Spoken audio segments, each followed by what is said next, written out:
Do you like movies and games also? Listen, so much more they all know. Vice, Pyro, Lotus, and friends, welcome to Corrective Consciousness. Welcome to Corrective Consciousness, episode 100, the podcast ding, about ding, ding, ding, ding. Yeah, we have a winner. Yeah. Your winner for podcast. The podcast about our lives and love of pop culture. I'm your host, vysethebold, and this is Lotus Prince, PyroJackFrost, and Old Man Stompy. So we have the four primary members here, four regular members, and this is a special 100th episode. We have gone 100 straight weeks without not killing missing, each other. Without killing each other over Skype. We did a couple in person. We managed to navigate that adroitly. That is true. That's true. That's true. But we have never missed a week, don't plan to, and I think it's a huge accomplishment. What do you guys think? It's okay, I guess. Thanks. That's about as excited as Lotus. I was just about to say how we should all miss a week, but now the wind's been taken out of my sails. says like the one guy who does everything in his power to like never miss a week Yeah. of podcasting, or like a day of Let's Playing. Yeah, right. But I just want to thank all of our dedicated fans who've stuck around here. You know, we have a lot of really great fans who interact with us on a weekly basis and provide us with questions and interact in the comments, and also have been listening to us very consistently ever since we started.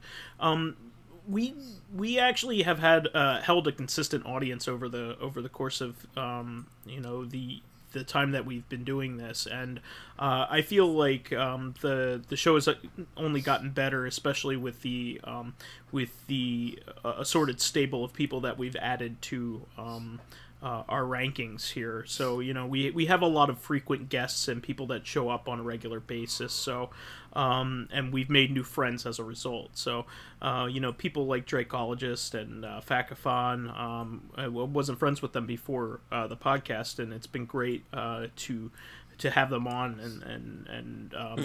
and count them as part of the regular crowd here. So, as part of a kind of celebration of the 100th episode here, I wanted to make an announcement to the listener base here. So, Corrective Consciousness was a project that I started back in college, and kind of had a few false starts and things like that. And Lotus and I kind of took it upon us to make it into a regular thing. You know, a couple years ago now, 100 weeks ago now at this rate. We are close to 2 years, man. 4 more weeks. 99 weeks ago.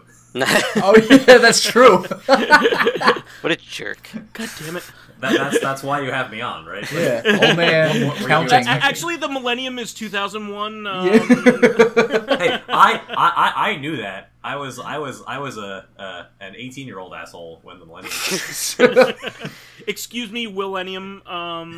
But yeah. But what I was going to say here is that it was always a project that was supposed to be separate from Lotus's output. So, having said that, he's graciously given us a home while we've been trying to hone the audience for Corrective Consciousness and Reactive Consciousness, and also kind of work out the kinks, you know, with a built-in fan base.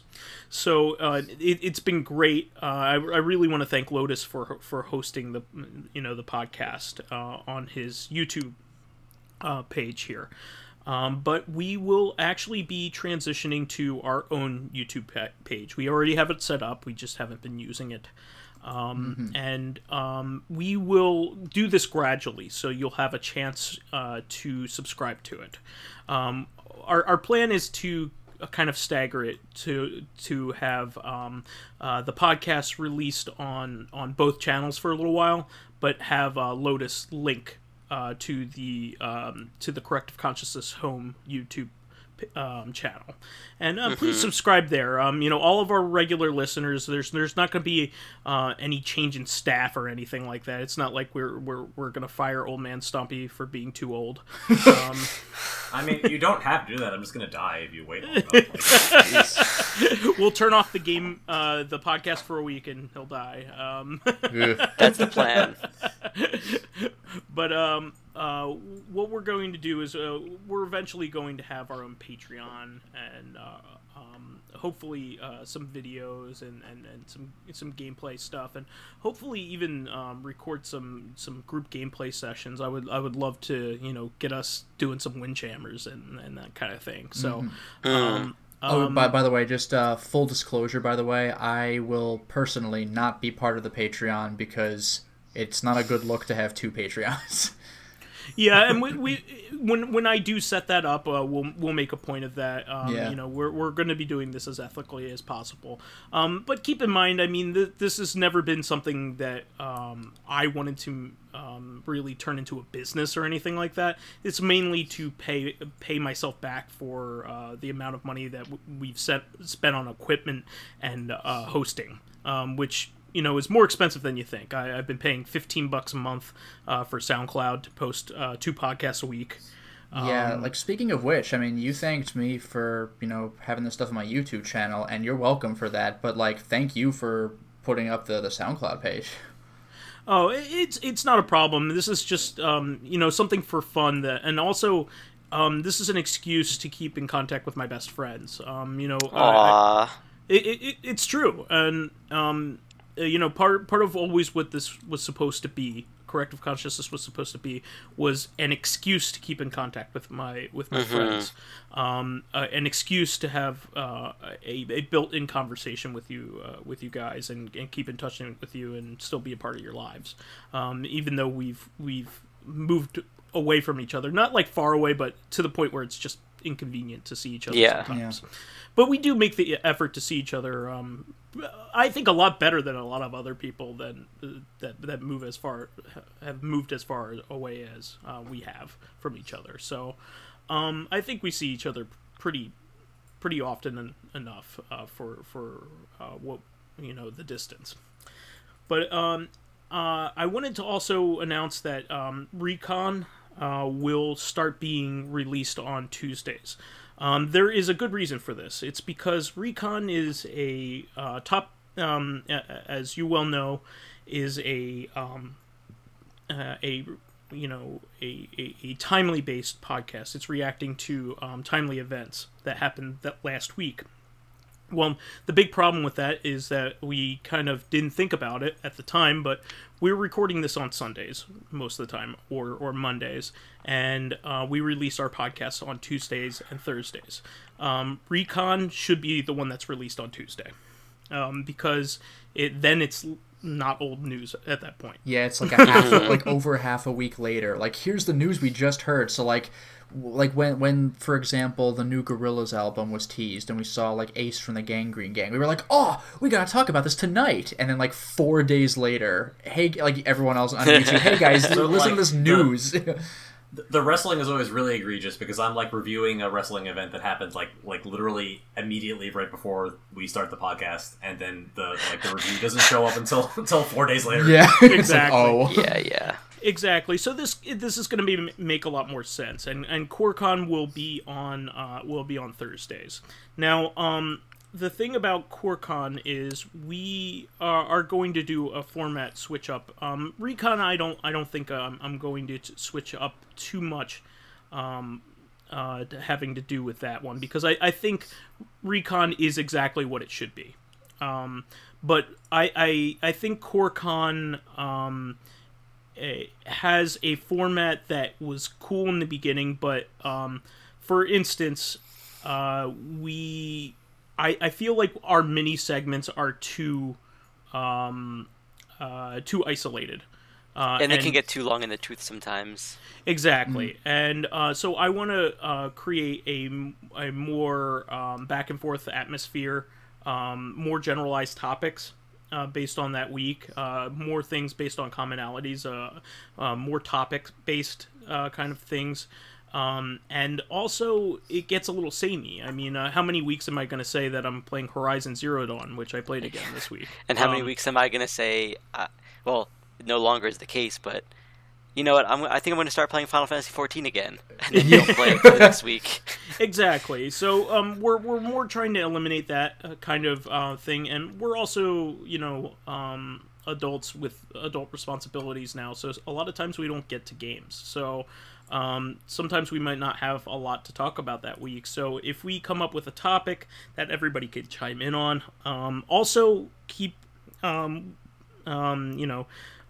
keep talking about, you know, our favorite subjects in general. I think it'll be a better podcast. So I'm gonna have everything all hammered out next week for when we start it up on Thursday. But I just want to make everybody aware that we're gonna make a slight change here. We're definitely still keeping reactions and the questions from the audience. In fact, I want that to continue to happen. That is our favorite part of the podcast. It really and is. if at all possible, I would, if we keep getting a larger volume of questions, I would like to do more than one per week as a result. Because oh, go ahead. No, you go. Oh, I was just gonna say, I think that they these questions, especially like ethical dilemmas or, you know, like hypothetical based ones are something that we excel at, because we all have a pretty fun view on things, and we love hypothetical situations. Yeah, and not to mention just like not necessarily video game based ones in general. Like, you know, what have you been reading lately, and, you know, stuff like that. Just like other subjects are pretty cool to talk about as well. Yeah, I remember like when we first started the podcast and had even questions, I kept asking for them, and we've just started getting more of those. But I do actually prefer, in a way, the non-gaming or the not as much gaming. Yeah.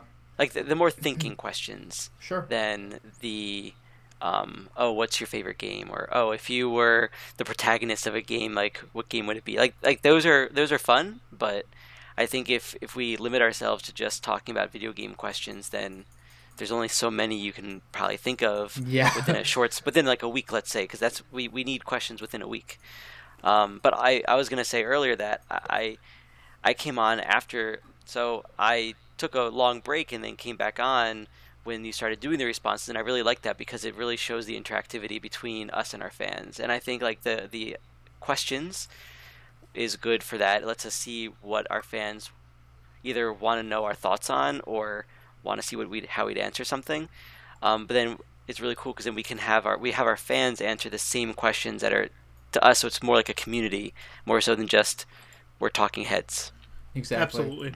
Yeah, Corrective Consciousness was all about friendships and our connections to ourselves. Making our connection to our audience, like, you know, what we've done with Dracologist and Facathon, for instance, has been a great extension of the idea of the show. So people in the comments are as much our friends as anybody else who's been on the show. So please continue to interact with us on the new feed. We will link to it, and we will also in time phase out the Corrective Consciousness and Reactive Consciousness on Lotus's page. But we will give you time to react. We will release it on both for a little while, and then eventually we'll just do kind of like a little trailer on Lotus's page where you can click over to it, that kind of thing. Like this week we talked about Grand Blue Fantasy. Again. Yeah, I was just going to say, and next week we'll have a new trailer. This week we talked about Grand Blue Fantasy. Well, I mean, it'll come back around again, right? Because Platinum Games is working on a Grand Blue Fantasy game. Yeah, that and the Persona 5... oh, yeah.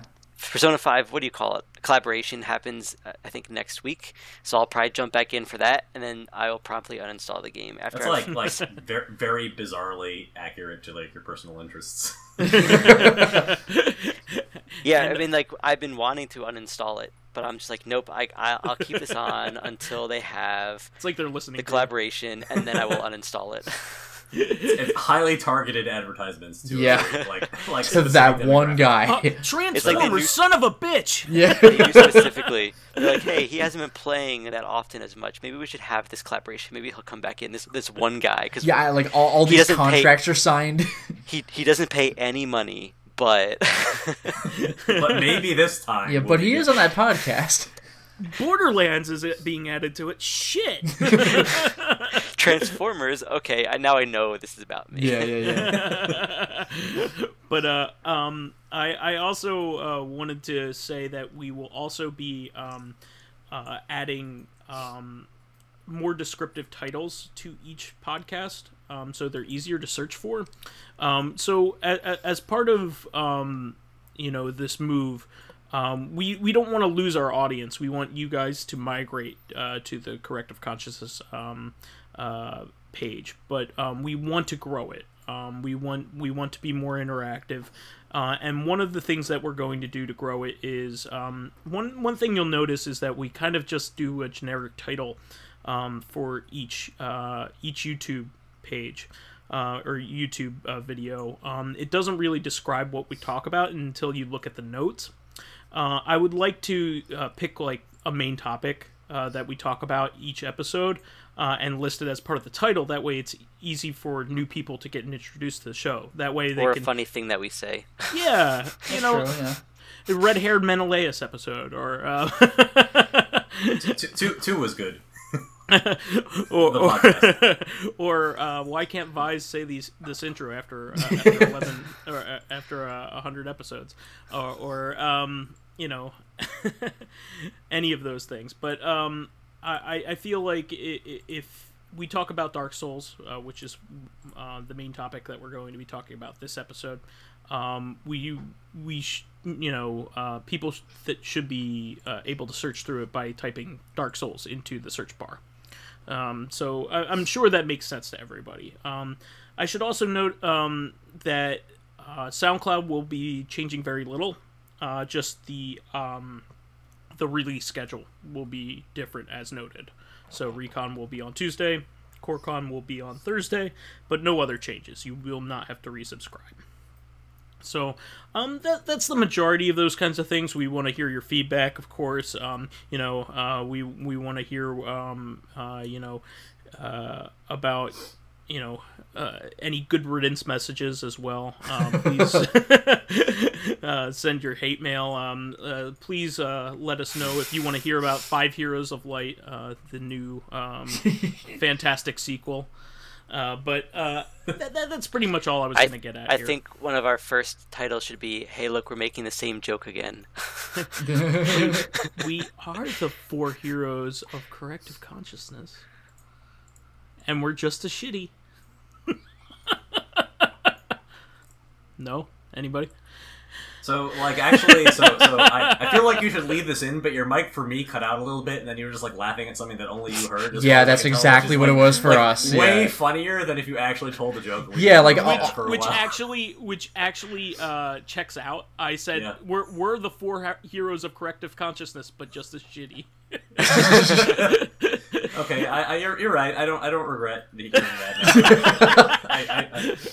I'm very glad that this happened. Yeah, you know what? I will keep this in. I will bravely default to your to your sense of humor. And I'll bravely second that motion. Nice. Wow, that was really good. Can I say that I don't want to be on this podcast anymore? Is it too late? Too late. Simpsons did it. I mean, we recorded the intro and everything. It would be weird if you just like disappeared all of a sudden. Oh wait, no, that happens. Or I just stop talking and see how long it takes people to notice that I'm just not Yeah, I talking. haven't heard from Pyro in a while, and he's my favorite one. What's going on here?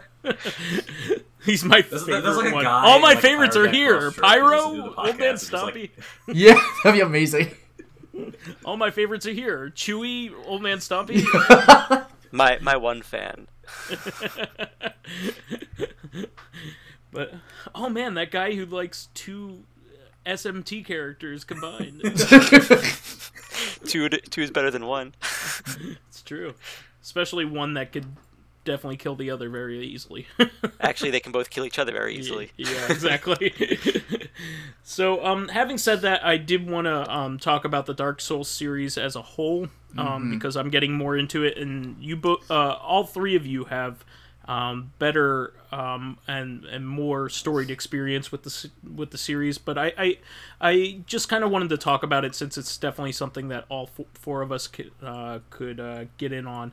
But I have been loving it. I know it sounds so like quaint to hear what I am saying, because like I just killed the armored boar in the very beginning of the game. And it's like 7 years later. Dark Souls is actually a pretty cool game. Like, all right, he hasn't had a chance for it to rip him a new one, so he still likes it. Yeah, I mean, it's also that like in the opening of the game, you have like the Taurus demon, which can like kill itself if you're like really unlucky, and also the boar can just like run into the fire and kill itself.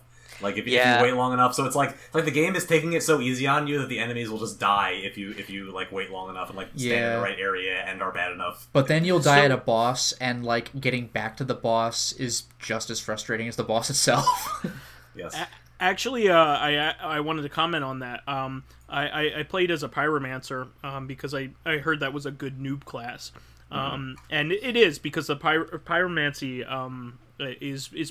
it does a fair amount of damage in the beginning of the game. So, and it's also very renewable. It's not like something that you have to every time you go to a bonfire it gets replenished. Yeah, if you develop a sorcery based character in Dark Souls 1, then like magic's extremely overpowered. It makes a lot of the late game bosses very easy on the first run through. I don't know if it gets any different on the later. And by the way, regarding pyromancers, another reason that they're pretty user friendly is that each class you can start with has set base stats. Like the warrior will have a higher base strength than a thief, for example. But a pyromancer is the only character who starts at true soul level 1, so he's the most customizable of any of the characters early game. I thought that was there was another class that did that. Maybe there is. So there's the like the Defiant or Decrepit or something. The one not a level 1. It's not a level 1 class. It just has the least, like the most even stats. I think it just like it gives you the most room to even grow. Stats, and it has the lowest starting stats. So you have more stats that you can put into whatever you want. Okay. I was gonna say though too about like Dark Souls ripping you a new one. I have a love-hate relationship with Dark Souls. So I beat Bloodborne. I found that a little bit easier maybe, or just I loved the theme more, because I'm becoming more and more of like a Lovecraftian fan. Sure. But 3 was the only other one that I started to play a lot, and I got pretty far. I want to say, like, I don't know if any of you have played or beaten 3, but I've gotten like, let's say 2/3, and then I got to a boss that was like difficult for me, but I was at a point where there were so many other games I wanted to play that. Like, I feel like Dark Souls would be a great game to play for me when I had more time and I could dedicate more of a day to like this one boss. Like, not even this one game, but just this one boss, let's say. Yeah. But I died a few times on it, and it's like I didn't want to change my playstyle just to beat this boss. Like, I knew if I beat him, I would have enjoyed it again, because like getting to the bosses is just as fun as in a way trying to fight the bosses themselves. But like, I died on it so many times, I'm just like, I can't right now. Like, I'll probably go back to it eventually when I have nothing else to play, but it's like a love-hate relationship for that reason, and I want to play them and beat them all, but I don't have the time to dedicate to learning all the movesets of all these bosses. I get it. I just kind of like it finally clicked with me, like I had played a good amount of Dark Souls or Demon Souls up to level 2, and I played only a little bit of Dark Souls, and I played a good amount of Bloodborne up until the Hidden Village. Just so you know where that's I was like 1/6 of the way through. Oh, really? So yeah, is that where they bag you? Yes. Yeah, that's not far. I mean, that's that's like past the first couple areas of the game, but it's not far. That's the second area in the game. I had beaten the gigantic boar in that game. The pig? Yeah, the pig net. So, Yeah. In that optional area where you go fight that electric guy. The electric, like, the guy who the guy who could have joined your hub, and you were like no, and then he turned into like a giant electric beast. Yes. Okay. Yeah. So, I really liked it, but it never stuck, and I now really want to go back and play more Dark Souls. It's finally stuck with me, and I think it was largely in part with the fact that I had somebody Sherpa me this time around. You know, my friend Retro Gamer, friend of the show, Retro Gamer, had done some co-op with me, and I also got to see some of the areas ahead of time. So, for instance, I know that I'm going to go fight the Bell Gargoyles very soon. Yeah.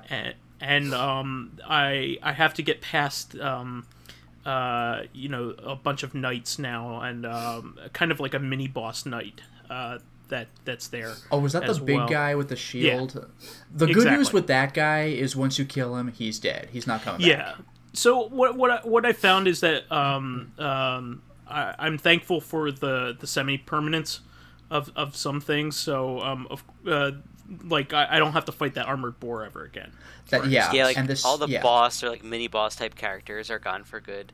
But at times, like, they're not even the hardest enemies. Like in Dark Souls 3, one of the areas I got stuck in was like, I wouldn't say it's the ice area because it's not really, but it's like an ice castle kind of thing. And there's these the enemies. They're called like the Boreal Dancers. They're just like really fast characters. They're enemies. And like they can 2-hit you if you let them get you, and these are just normal enemies. And I think the first time I got there, I'm like, "Fuck this, I'm done." And then I went back and I concentrated and managed to get to the boss of that area. But there are many enemies you're gonna face that are just more annoying than boss. Like, you're gonna wish that they had Dark Souls 2 permanence, where if you didn't know, in Dark Souls 2, if you killed an enemy enough times, they would never reappear. Yeah. So you could not grind for souls in that game. Yeah, I think there was like a weird workaround. Like, wasn't there like an item where you could sacrifice something to respawn the enemies? Maybe, I don't remember. I haven't actually played it. I just heard about that. I don't know how it works. By the way, that might have been something that they added to the scholars. Scholars. Okay. By the way, one little callback. This is a really weird piece of information, but regarding Vice saying he's being Sherpa'd through, I've been playing Dark Souls Remastered a freaking lot. And this is something I learned after I played a little bit of Until Dawn with Mr. Ryu. I wanted to go for like a certain ending that required careful QTE presses, and while I got that part the first time, I had made different decisions earlier, and I don't want to mess this up the second time. So I had the idea of like using a USB in the PS4 and saving transferring my save to the USB. So if I mess up, then I could transfer my USB save back to the PS4. You save scumming son of a bitch. Yeah, scumming on console. You'll need this for Nier Automata too when you actually. Oh, no doubt. No, I know about that. But regarding that, I've been save scumming the hell out of Dark Souls Remastered because it just saves me time. I don't feel like playing the whole freaking dungeon over again. I'm not talking about I'm not less playing it anymore except for getting certain clips. It's fine. So I've been. You have to quit the game to do save transfers, which makes sense. So I've been loading up the title screen a lot. So a couple nights ago, like within the same night, like I loaded the title screen, went into a game, something screwed up, so I transferred my save back, loaded the game again, and all of a sudden I had to like read the EULA and accept the terms. And I'm like, oh wow, did they version update while I've been playing? Okay. So I went into the game. And I was trying to, I was in a fight with a DLC boss, who sucks, and I see bloodstains on the ground that aren't mine. Now, Vice, you must see those all the time, but sure, I never do, because I play offline, so it took me a second. You play offline, yeah. Yeah, I was like, am I online? Because, like, I don't have PS Plus, so, like, why am I online? It was the weirdest thing. So, like, I don't know if this is a promotional thing for E3, like a free set of days or whatever, or if the update is just not requiring PS Plus to be online. But, like, that was the weirdest damn thing. Like, I was just playing online like it was nothing. Like, And I'm like, do I secretly have PS Plus? Did I get gifted that from someone who never told me? No, I don't have PS Plus. So, like, oh, okay. I guess I can play online, at least now. So that's bizarre. That's cool, though. Yeah, and no complaints. I mean, and I could always choose to go offline, which I did. But it's cool that I can play online, though, if I ever want to do that. And he never will. And I never will. No, this game's all mine. Well, no, for real though. If you're playing one plain cheese Dark Souls just for me. No, you know how when you die though, you go into undead form. If you're playing in human form, that's when online players can screw with you. So like that's like I actually have a legit reason to not play online. It's not just like I don't feel like reading other players' messages. That's actually pretty cool. But like I can be directly interfered with if I'm that playing happened online. to me a few times in Bloodborne. Yeah, like, so like there are entire. Yeah, go ahead. Sorry. I was just gonna say I was debating turning it off, but like I wasn't screwed with too many times. And only like once was it like, oh god damn it, this is the worst time for you to screw with me because I'm in an area that I don't want to be screwed with. Well, but I mean, you have to imagine that people are like. Yeah, they're like waiting specifically in those areas. I would imagine to just like interview with people who. Well, no, there are there are covenants that revolve around that in on Orlando and in the Darkroot Forest. So I'm like, nope, just go offline. Well, yeah, that, and I was gonna say like out of the 4 times that people screwed with me, 3 of them I was actually able to kill the person or scare them away enough, like put up enough of a fight that they're like it's not worth it. Also, though, there are times, at least that I know of in Bloodborne, there are certain areas where, if you're playing online, then they pull someone to fight you. Yeah. So it's not like someone chose to fight you. They look for someone who's willing to fight you there and pull them. So like the game actually asks someone else to fuck with you. Yeah, like Demon Souls kind of did that. The boss of World 3. Like, there's always a version you can fight, but the gimmick is, if you're playing online, it might be another player character, making it possibly the easiest or possibly the hardest boss in the game. And you can be that guy, too. Like, you can wait around that area, I think, and become the boss for someone else's character. And if you beat him, you get some unique item that I never got. So, yeah, like, this has kind of been a thing, and it's really cool how the metagame changes. I don't know if metagame's the right word, but no, I've been loving this, and I'm glad that it finally stuck. I do though make a lot of mistakes. Like that's gonna happen. Yeah. Yeah, but like they're irreparable sometimes, or they're difficult to fix. So. My big tip is if you have a lot of souls, don't try to do something stupid. Just go back and spend them. Yeah. Like what you should basically do is whenever you have enough souls to level up, just do it. Yeah, because if you die and then you die again, like it's gone. Yeah, so I gathered that much, but one thing what was happening was I was going through my inventory, and I pressed the wrong button and I attacked the first merchant. So now he's aggroed. Yeah, I once put my controller down and hit the shoulder button, and I just killed a firekeeper. I was furious. So what I need to do is I need to go to a cleric to absolve my sins, and it's going to be expensive. So, you didn't kill him? You just hit him? Oh no, he's just aggroed now. Yeah. Well, that's one thing I'm very happy about is that Dark Souls gives you the option to absolve your sins, because Demon Souls don't mess it up. Yeah. So he's permanently like in the stance where he has his Musashi blade, his katana.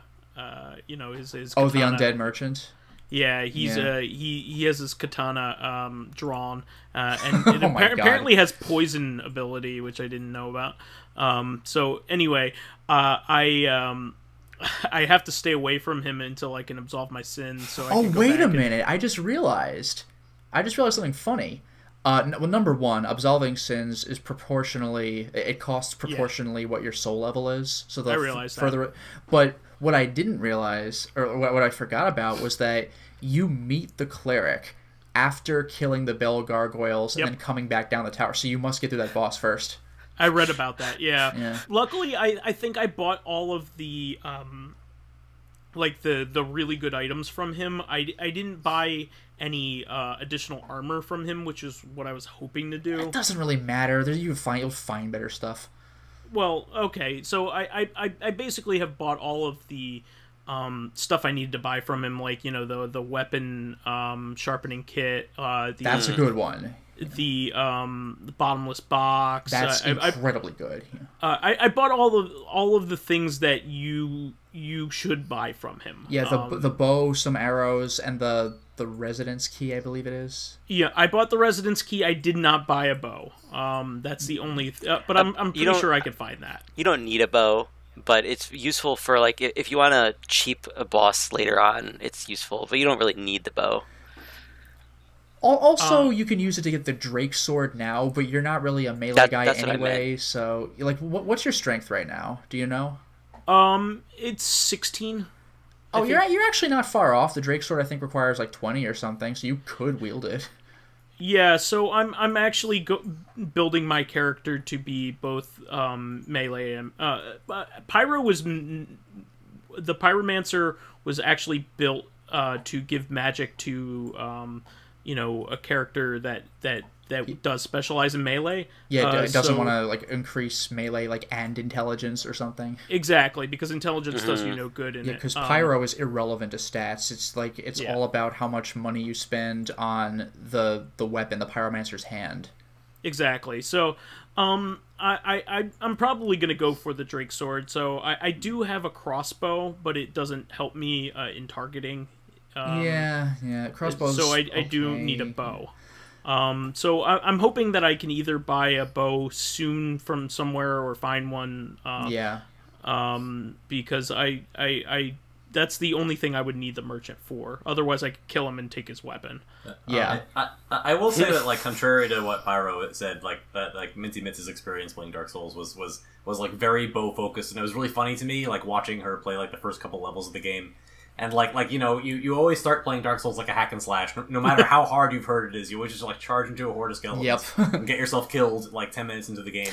And so, like, I watched over the course of the first, like, 2 or 3 hours, her become, like, Bear Grylls level of survivalist, where you get, like, the bombs, and, like, the dung bombs, and the bow and arrow, and just, like, peeking around every corner. Well, the bow and arrow is great to aggro one particular enemy when you see you're about to walk into a crowd. Just shoot one from far away, he'll come to you. Exactly. Yeah, I guess I was gonna say that the bow does have its uses, and it's like I was about to say, like, that's really cheap just using the bow, but it's just as cheap as hiding behind a shield and waiting for them to have an opening and attack. So, like, really, or Dark Souls, the whole series is basically finding the best way to use the game against itself, because everything's like, it's odds are not in your favor. Well, and speaking of that, like, no matter how cheap you can make the Dark Soul, no matter how cheap you can make Dark Souls with the bow, I don't think you can make it any more broken than you can make Demon Souls with the bow, because the bow just ends like 80% of boss fights, and there's actually one boss that you can. Like, you know the bell gargoyles, the gimmick is when, like, after you fought one for a while, a second one comes in. There's a boss like that in Demon Souls called the Man-Eater. Only one of them is visible, and then when you fight it, a second one comes in. You can straight up kill the Man-Eater before entering the fog door. You could you walk right up into it, and you could clip your bow through the door and just kill the first one before you even trigger the boss fight. It's absurd. Or taking 40 minutes to kill that fucking red dragon in the first level. I don't even know if there's a different way to do that. No, but it takes like it took like 15 minutes literally. But with Dark Souls, they somewhat help you with boss fights. If you approach a boss fight in human form, this is not true for every boss fight, but a lot of them have summon signs in front of them that aren't online players. You could summon like NPCs to help you, like. Sure. I summoned Solaire to help me fight the gargoyles. I actually killed the first one before the second one showed up. We destroyed it. Like, Solaire's pretty damn strong, and I was... He's good in that fight. Yeah, I was better than I was the first time I ever played Dark Souls, because I kind of knew what I was doing. That gargoyle was freaking gone, man. Like, and the second one didn't take much longer either. I was just like, wow, this is... Because the gargoyles was my first real stopping point when I first played Dark Souls. Like, it drove me crazy. That reminds me, I wanted to let you guys know, I think Lotus knows this. Yeah. I was able to get a Solaire amiibo. Oh, yeah? GameStop Nice. did open Praise the up, sun. reopening up pre-orders for it. I'm not going to get the Switch version, as far as I know, but I still think it's a cool thing to have. Yeah, and for the record, it is functional, the amiibo, but it's not anything you couldn't get in the original game. It just immediately gives you the praise the sun gesture. Yeah. And for the record, Vice, have you seen the red dragon in Dark Souls? The one guarding the bridge? Oh yeah, if you got to the boar, I guess you did. It is absolutely possible. It is possible to run past that dragon. Jesus, you could kill it, but like, no. So like, if you run halfway down the bridge and quickly go into a side pocket, there's a set of stairs. Just run down the stairs to let his fire pass over you, and then blitz your ass past the Drake, into the open portcullis behind it. If you do that, you just wanted to say portcullis. Wow, that's an old reference. But if you make it past the Drake, there's a bonfire there, which you can actually pull a lever that unlocks the way to the Undead Parish right there. But if you have Faith 25, which is a goddamn lot, I know, but there's a covenant you can enter there, and that's the regular way to learn the Praise the Sun gesture. So the amiibo will save you a lot of time if you don't care about leveling up Faith. Gotcha. A lot of time. Well, does anybody else have any final remarks about Dark Souls? I just kind of wanted to talk about it in a group setting. I especially since all of us have varying levels of experience in it. I hope you keep it up. So I just want you to imagine, like, and I want you to to understand what like Minty Mitz goes through on a daily basis, and like, so you know what it's like, and our listeners know what it's like to like just listen to me like talk and aggravate Vice like almost every time I'm on this podcast. Imagine playing Dark Souls and having to live with me all the time. Oh no. Is it kind of like when we were playing Ice Cold Beer, and you're like, It's kind of like that, you know. It's kind of like how could you possibly just dodge the attack? It seems so easy. I can see everything that he's doing on the screen. This game doesn't look hard at all. Do you ever refer to Minty Mitz as the 4 heroes of light of Dark Souls players? No, I barely even know what that means. She's beaten Dark Souls 1, so she's not that bad. So she's not that bad. She's graduated to the bravely default of although she never played the DLC, did she? The what? She never played the DLC though, did she? We never got the DLC. We have like the complete editions for Dark Souls 2 and 3, so if she really don't like it, we could do that. But like, fair enough. We just haven't gotten the DLC for Dark Souls 1 yet. Okay. So this reminds me of an experience back in college, freshman year. One of my friends, I was into like beating every game that I could back then, like one after another. I was actually like pretty consistent about it. And this is actually a very kind of Dark Souls game, very similar to kind of Dark Souls in a lot of ways, I guess, in terms of structure. But I was playing the original R-Type, and you know how goddamn hard that game is, and how you need to get to each checkpoint. And like each checkpoint in that game is like a fucking relief. Like, I got just a little bit further. Oh, I just got a little bit further. Well, she would come in while I was playing this, and of course I'm dying a ton because it's the original R-Type, and it's fucking like hard as hell. And she'd be like, "Oh, well, all you need to do is dodge the bullets." Like, get the fuck out of here! Like, get out of my room. Well, it reminds me of that old, like that really old Angry Video Game Nerd episode where he did Silver Surfer, where he just paused the game and he was like, "All right, and he writes the lines. Yeah, let's look at where the enemies are and where their line of fire is." And like 80% of the screen was like a death zone. He's like, "Fuck this." I will say that Minty Miss does like get her kicks in. Like when I was playing Xenoblade Chronicles, she like would walk in and she would want me to like play all the different characters because I have the traditional like problem with RPGs where you find like an arrangement of 3 characters that work and you just like use that entire game and grind them. Yeah. And so she like wanted to see all the other characters and she wanted to know what they do and she wanted to like encourage me to try different things. And I I would always like try, and then I would die, and I would get like really frustrated. And at one point, like I was doing a boss fight, and one of the characters died, and I was just like, this is a disaster. Well, like, why are you doing this to me? And she's like, listen to yourself, like.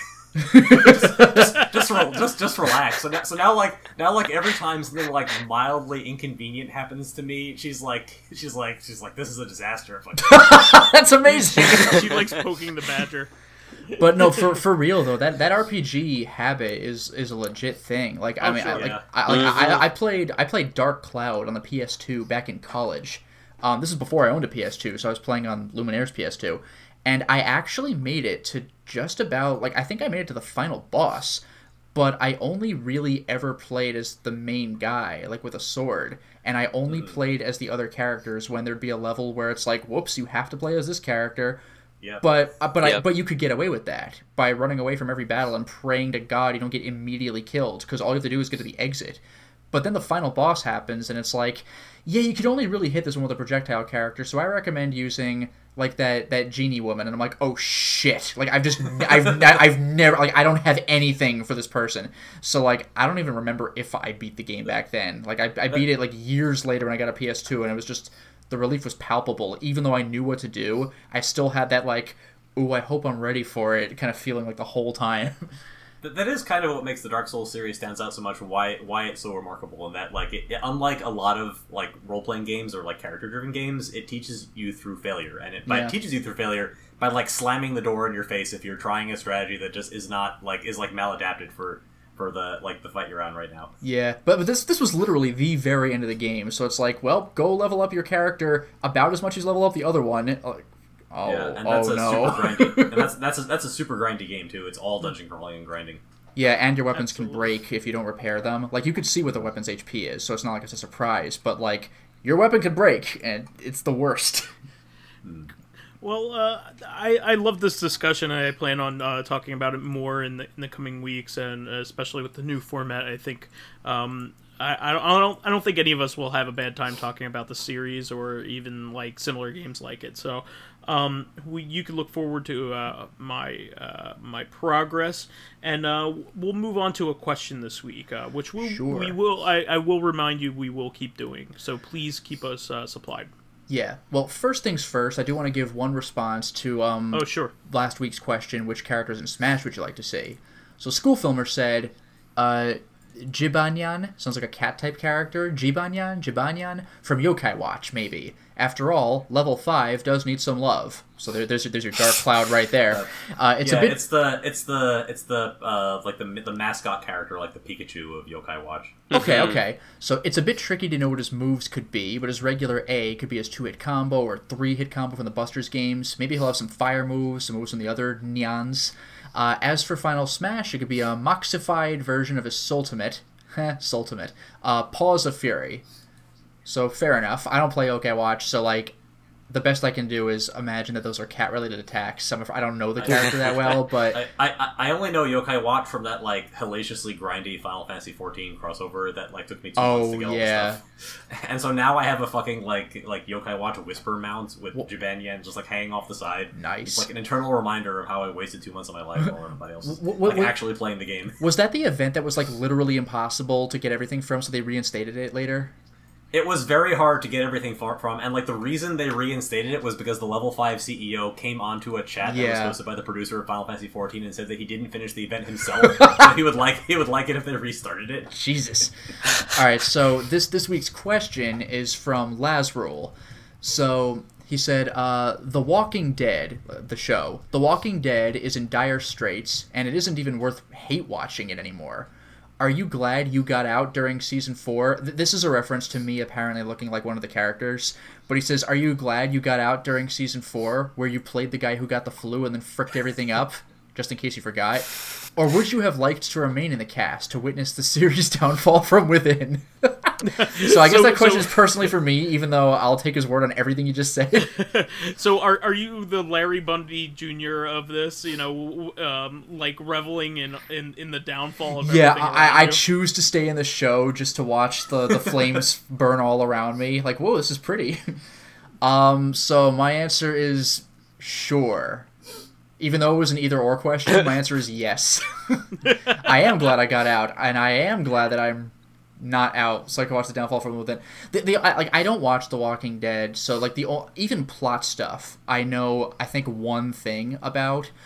Most of what I've heard of The Walking Dead is that just generically the show turned to shit like around season 5. I don't even really know why. It's just like the show's gotten bad, I guess. So yeah, it's just gotten they've extended the storylines and have way too much filler. It's like a bad anime, you know. It's and I heard it's like a lot of ups and downs. So like maybe the cliffhangers are good and they're like, oh no, what's gonna happen next? But then it's just like, oh look, we're gonna kill someone else off. That like I don't know. Like I stopped watching, I think season 4 or 5, and my dad actually kept telling me like, oh, it's getting good again. You should watch it.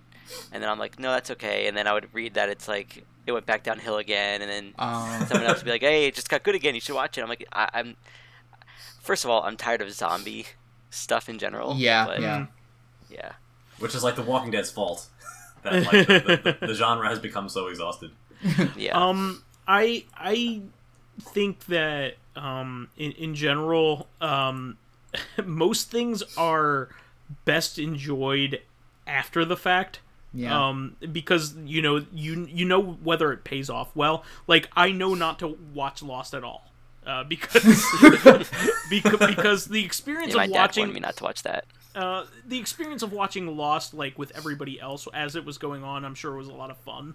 As a group experience, as kind of like one of the last monoculture events that people had. But before everything got so segmented in terms of media, I mean, like every once in a while you still have monoculture events, like you have Infinity War, for instance. Most people saw that, or you can at least talk about it. People won't understand you.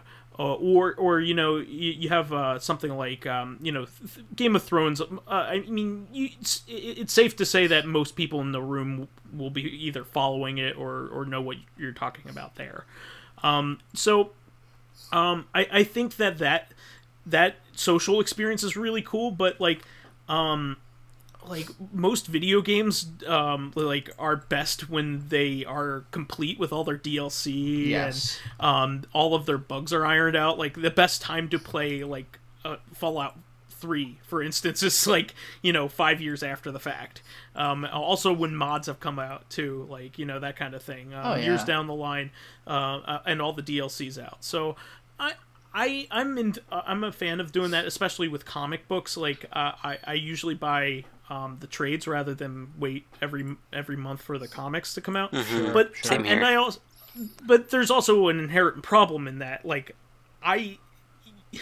if everybody was me, then the things wouldn't exist at all. and not only that, but like you miss the cool stuff when it happens. Exactly, and you miss having the the excitement of these new things happening around you. Like, oh shit, that happened. Oh yeah, wasn't that awesome? And like, so when you read it in the trade, you get wowed if you haven't been spoiled already. But then when you talk to people, they're like, oh yeah, we know. Yeah, it's just like it was like that old and it's even more relevant now. The old stand-up comedy special from Jim Gaffigan. He was like, "Did anybody see Heat?" It's like that movie was the shit. And it's like, yeah, that happened 10 years ago. That's pretty great. Well, that was like my brother burned me pretty hard like on Facebook when like I don't tend to listen to contemporary music. It's just like whatever was on the radio of like the school bus, or like whatever like my dad would listen to if he was driving and playing the radio. So like I missed out on a lot of. So you were a big Garrison Keillor fan. I'm sure that's the person I was a fan of, but like so I heard like little bits of like Pink Floyd or some Led Zeppelin songs or stuff, whatever, but I couldn't say like the names of any of these songs, or like I couldn't be like, oh yeah, Led Zeppelin, totally. Like I just didn't hear a lot of them. So like one day like I was out at like a garage sale with Perry, and he bought like just one of the Led Zeppelin's albums because it was just like dirt cheap garage sale. I was like, yeah, sure, let's take a look. So like I finally heard Stairway to Heaven for the first time in my life like just a few years ago, And so then I posted on Facebook. I'm like, God damn, Stairway to Heaven's a pretty good song. And my brother's like, are you fucking kidding me? Like, what year is this? It's like, he was nicer than that. What was it? This Bible book is really good. Yeah, exactly. Like, I hear good things. I wonder if it's going anywhere. Yeah. I also didn't like really peruse a lot of popular music, and like when I was a kid, like driving to high school, like my mom had like a Rod Stewart CD just like in the car all the time. And you know, I sleep in the car on long trips a lot, so I just thought that like all music was Rod Stewart. Nice. Lotus Prince, I want to say that there's lots of times when you post on Facebook, and I want to say like, where you been? Are you from the past? Because oh, like what? I want to hear this. I don't remember. But like probably whoa, happened yesterday. Like whoa, Shaq Fu is cool again. How about that, kids? Well, no, I posted that like as soon as I knew it came out, but it turned out that I was like, oh wow, it's finally here, and then like immediately people were like, actually, it's hot garbage. It's like a game that you didn't play, so you don't know that it's good, and like a reference to a game that was like shitty like 20 years ago. Well, yeah, no, I mean, I posted my excitement because I thought it would be like, oh man, another like stupid game in the series, but I didn't realize it was gonna be like actually toxic bad.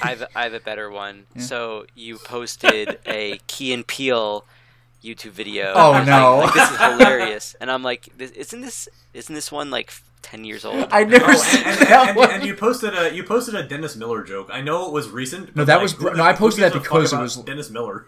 Well, no, because this was bad enough that people were like retweeting it. Like, are you fucking serious? For the record, by the way, because Dennis Miller has a new podcast, and like he was posting like I guess I'm assuming excerpts from it. But it was like the cringiest thing in the world because it was a dated reference anyway, but it was a bad joke on top of that. It was like, you know, what a coincidence. Whenever Robert De Niro talks about politics, ironically, I want to look at him sideways and say, are you talking to me? And I'm like, are you a professional comedian? Are you fucking serious? That's like maybe he's going for anti-humor, but like he's not. Like that's awful. Like that's... Hey, remember? Hey, guys, remember Taxi Driver? Remember that line that's been run into the fucking ground because it was iconic 40 years ago? Like, it's so lame. It was actually kind of funny because of how like surprisingly unfunny it was. It's like it's kind of genius in a way, in its own way.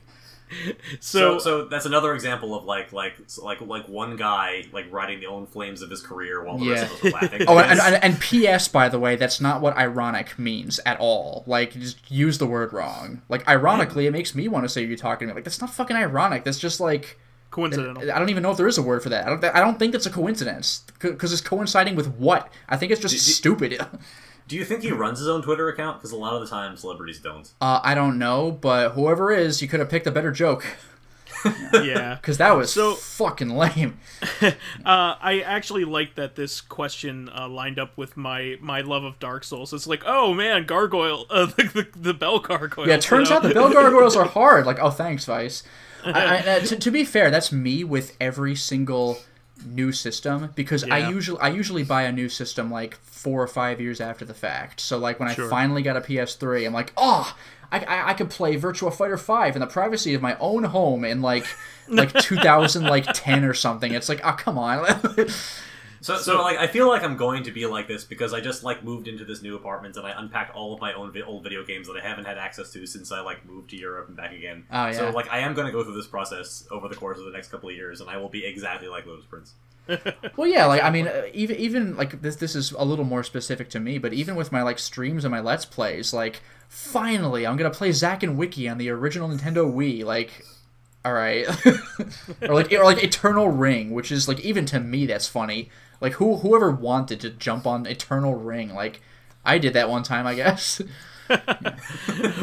Well, I think this was a great 100th episode. I'm glad that all 4 of us can make it on here, and also usher in the new era of Corrective Consciousness and a continued effort in providing some great content here for our fans. Please remember to subscribe to us on the new channel once we have that up next week. We will start by releasing Recon on Tuesday. On the new on Lotus's channel and the new channel, so we will have a link as well on Lotus's version to get you over there and get you acclimated to the new feed. So please give us feedback and please try to leave comments and questions on the new page once we have everything set up. Of course, this is the last recon that will be exclusive to Lotus's channel, so feel free to leave your episode specific stuff on this YouTube channel. So we want to thank you for responding. Please continue to do that. Please keep us supplied with questions while at our feed. Please give us thumbs ups, likes, and 5-star ratings on iTunes. It helps promote and spread awareness of the show, and any bit of encouragement helps keep the show going. And let us know what you think of the new format when it comes around. You can also catch us on Tuesdays now on our sister podcast, Reactive Consciousness. But we will have one last one on Thursday this week. The in-depth look at this week in our lives. Finally, you can friend me as vysethebold on Steam, PSN, Xbox Live, Twitter, Switch, and Battle.net. Oh god, we have to change the outro all of a sudden just when you were getting the hang of it. Oh no. Son of a... Anybody else? I guess I'll go. Alright, so you can find me and my YouTube channel, Lotus Prince. You can hit me up on Twitter at Lotus Prince. And finally, if you are interested in getting in on...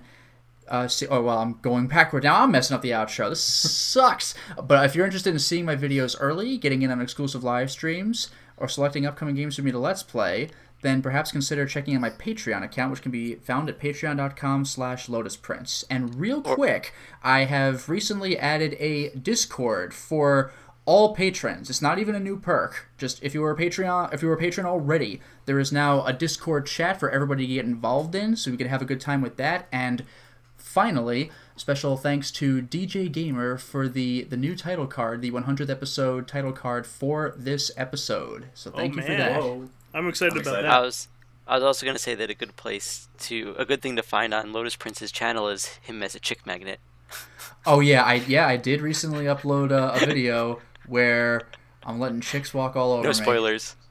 Yeah, it's a shitty experience. You can find me as Cloudoid540 or PyroJackFrost on PSN, Xbox Live, Steam, Battle.net, etc., etc., etc. Etc., etc., etc. And you can find me as Old Man Stompy on most major gaming and social media networks, although I'll probably this week be playing Elemental Gimmick Gear for the Sega Dreamcast, so don't look for me. Yeah, there we go. Well, does the Dreamcast still do online? That game has always intrigued me. It looks interesting. So you'll have to let me know. Yep. I will, although I've been told that you can very easily get a game-breaking item in the first couple hours, so I'll probably just blow through it with that. kind of like what was that game? The Easy Gun on MGS3. Yes. I've been waiting 10 years to play this game, so I'm going to ruin it for myself in the first hour. Grand Stream Saga was like that too on PS4. Yes, I didn't do that. I didn't even know it was there at the time, but Elemental Gimmick Gear I do. Awesome. All right, well, we will catch everybody on Thursday for our last Thursday Reactive. Catch you guys later. Until next time, everyone. Bye-bye. Cheers.